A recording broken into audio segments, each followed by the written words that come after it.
오늘은 2024년 5월 31일 금요일. 인터넷에 보면 위키백과라고 하는 사이트가 있는데 그 사이트에 조선족 이런 걸 알아봤습니다. 내용을 보니까 조선족은 중고 국적으로 인구는 170만 명이랍니다. 이 중 90에서 110만 명이 중국에서 생활하고 70여만 명은 한국에서 생활한다고 합니다. 그리고 약 8에서 10만 명 정도가 일본에 살고 있다고 합니다. 화면을 보이는 것이 중고 지도인데 인도네시아는 뭐 차이나라고 하고 중고 동포가 사는 동네가 뭐 연변이라고 그러는데 이쪽 부분입니다. 여기에 약 170만 명이 살았었다고 합니다. 지금은 90만 명에서 110만 명만 살고 있다고 합니다. 중고 동포를 언제부터인가 조선족으로 부르고 있어가지고 참 듣기가 민망했습니다. 언젠가 중고 정부에서 우리나라에 협박성 발언을 한 게 있는데 중고 정부가 그런 얘기 했다면 이거는 분명히 중고 한족 출신은 공산당 두목인 시진핑이가 한 말과 똑같습니다. 그리고 시진핑이가 했다고 그렇게 가정해서 친북 좌파 정치인은 아마 그건 노무현했을 건데 한국 정부의 엄중 경고성 멘트를 날렸습니다. 내용은 뭐냐면 중국에 살고 있는 한국인은 중국 동포가 아닌 조선족 중국인이랍니다. 그러니까 중고 동포를 부르지 마라. 조선족으로 불러라. 그렇게 얘기했습니다. 그런 경고성 또 협박성 발언하니까 그 뒤에 중고 동포를 중국 동포라는 호칭이 언론이나 방송에서 사라지고 조선족이라는 호칭이 참으로 어색한 호칭이 시작되었고 일반 국민들도 중고 동포를 조선족으로 부르는 참으로 웃지 못할 일이 벌어졌습니다. 화면에 시비 닮은 곰돌이 푸가 조선족으로 불러라 라고 협박합니다. 그러니까 대한민국 언론은 알아서 기고 있습니다. 알아서 기입니다. 동북공정이라는 말이 있는데 이것은 주변의 나라들을 중고에 동화시켜서 중고의 소국으로 만들자고 한 그런 아주 악랄한 짓거리입니다. 동북공정은 한마디로 말하면 역사를 날조하고 조작으로 대한민국 국민들을 중고 공산당에 동화시키기 위한 전술이라고 할 수 있습니다. 하여튼 이런 한족 시진핑의 협박에 대한민국 언론, 교육, 노동문화 언론에서 저들이 알아서 중국 동포를 조선족이라고 부르기 시작했고 국민들은 이걸 당연한 걸로 알게 됐습니다. 여기에 곰돌이 푸가 조선족으로 부르자면 가만두지 않겠다. 조선족으로 불러봐 하고 떠들고 있고 호사비 형태를 한 호사비가 조선족하고 따로 부르고 있습니다. 중국은 큰 산, 한국은 작은 산, 친북, 친중, 사대, 좌파정부라고 되어 있습니다. 한족 공산당 두목 시진핑입니다. 이 시진핑이가 뭐라고 속으로 얘기했다면 가정에서 제 나라 민족인 동족을 조선족이라고 부르는 한심한 인간들아 중고에 동화시켜 소국으로 만들어버릴 거야. 삶은 소대가리 특등 모조리들 하면서 대한민국 국민을 이 시진핑이가 욕하고 있습니다. 지금이라도 늦지 않았습니다. 중국 공산당 두목 시진핑의 협박에 주눅들지 말고 중고 동포라 불러야 됩니다. 제 나라 동족을 조선족이라고 부르는 것은 참으로 부끄러운 일이고 삶은 소대리 특등 모델임을 중요하는 것입니다. 바보 같은 인생 선배들이 잘못을 반복되지 않기를 바랍니다. 그리고 앞으로 빼앗긴 만주 벌판도 다시 되찾아와야 됩니다. 그 착각하면 중국 동포를 조선족이라고 부르지 않고 중고 동포라 부르는 것부터 시작됩니다. 아직도 중국 동포를 조선족으로 부르는 한심하고 무지몽매한 대한민국 정치인, 언론, 학교 선생, 대학 교수 등 그리고 일반 국민들 앞으로 조선족이라고 부르면 당신들은 삶은 소대가리 특등 모델입니다. 한족 공산당 시진핑에 대한 처벌은 몽둥이의 답이다. 대한민국 국민들이 강하게 나오면 시진핑이 하면장 고개 숙이고 사죄하고 있습니다. 중국에 사는 한국인은 조선족이 아니고 한국인입니다. 중국 동포라 불러주세요. 잘못했습니다. 이렇게 대한민국 국민들이 강하게 나오면 시진핑이 한족 출신 시진핑가 사죄할 것입니다.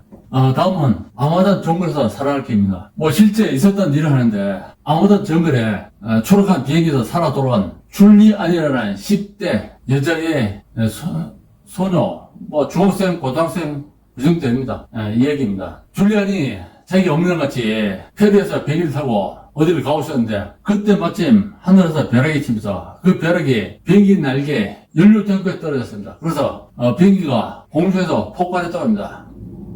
그래서 비행기는 조각이 나면서 땅으로 떨어졌는데 페루 정부는 92명이 모두 숨지거나 추행했습니다. 그런데 줄리안이라는 10대 소녀가 살아 돌아왔습니다. 줄리안에 대한 이야기입니다. 줄리안은 가벼운 부상만 입었습니다. 다리에 상처가 있었고 정글에는 뱀과 푸마, 진등들이 벌벌합니다. 같이 탔던 엄마는 공중폭발로 시체는 찾을 길이 없고 힘없는 줄리안만 기적적으로 살아났음이 하면서 한탄선으로 보고 있습니다. 그래서 줄리안은 평소 아버지가 줄리안이 했던 말을 떠올립니다.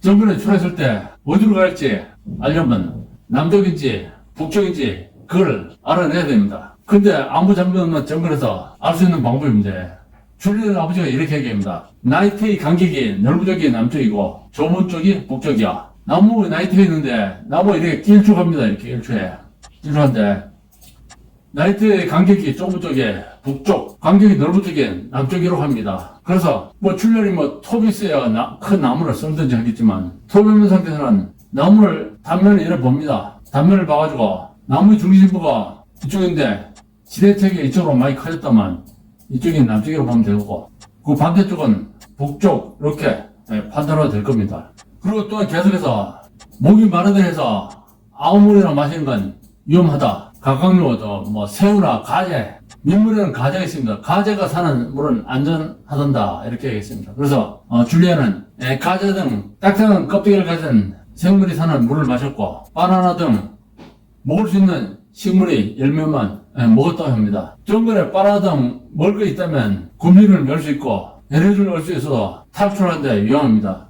또한 줄리안 아버지가 나무의 마차를 이용하여 모닥불을 피우는 법을 가르쳐가지고 줄리안은 나무의 마차를 이용하여 모닥불을 피우고 잠을 잤다고 합니다. 이 모닥불이 있어야 정글에 모기나 짐승의 공격을 피할 수 있고 몸을 따뜻하게 할 수 있습니다. 그림이 빠졌지만 길다란 막대기를 손바닥에 잡고 그리고 마른 나무 위에다가 놓고 이걸 돌립니다. 돌리면 마찰이 서 여기서 불이 피우게 됩니다. 이렇게 해서 모닥불을 이렇게 만듭니다. 그리고 또한 줄리안은 공중폭발로 기적적으로 하늘에 떨어졌는데 다리만 다쳤습니다. 가볍게. 그래서 다리에 염증이 생겨가지고 더운 정글이니까 다리에 구덩이 생겼는데 상처가 골마서 열떠나고 아팠는데 정글에 가보니까 오두막이 있었는데 오두막에 플라스틱 통에 초유가 조금 들어있는 걸 발견했습니다. 그래서 줄리안 아버지가 평소 하던 말이 생각나서 그 말에 따랐습니다. 그 말이 뭐냐면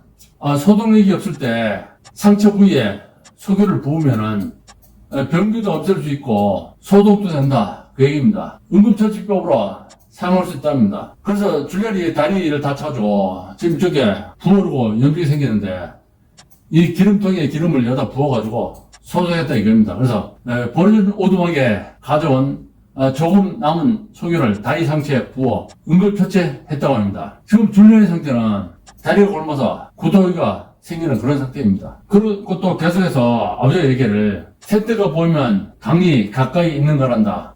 강을 발견하면 강가를 따라 걸어가거라. 강가에는 말이 있기 마련이거든. 이렇게 얘기했습니다. 그래서 줄리안이 새떼가 하늘에 뜨는 걸 보고 저쪽에 강이 있구나. 그래서 그쪽을 갔더니 진짜 강이 있었습니다. 그래 강에 도착한 다음에 그동안 제대로 바나나를 먹었다 그러지만 제대로 크게 배부르게 먹지 못하고 또 먼 길을 건너라고 지쳐가지고 그대로 쓰러졌다고 합니다.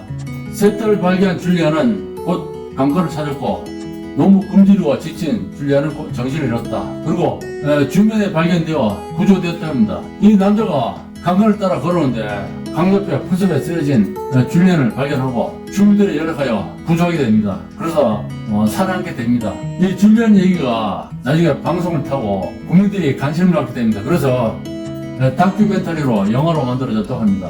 그때 그녀는 어른이 돼가지고 생태학자가 되어가지고 도이칠랜드 함부르크 대학 박물관에서 근무하게 되었다고 합니다.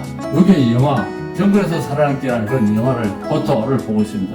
그리고 평소 안전에 대한 예방교육의 필요성이 느낄 수 있습니다. 재난시대 생존법이라는 책이 하나 있는데 필요한 사람은 구입해서 볼 수가 있습니다. 대한민국이 결코 안전하지 않습니다. 친북, 좌파, 숙주, 더불당이 해체되지 않는 한 대한민국에 안전은 없습니다.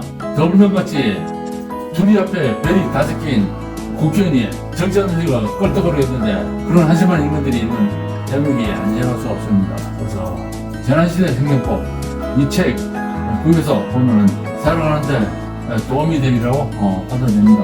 오늘 준비한 내용 여기까지입니다. 시청해서 감사합니다.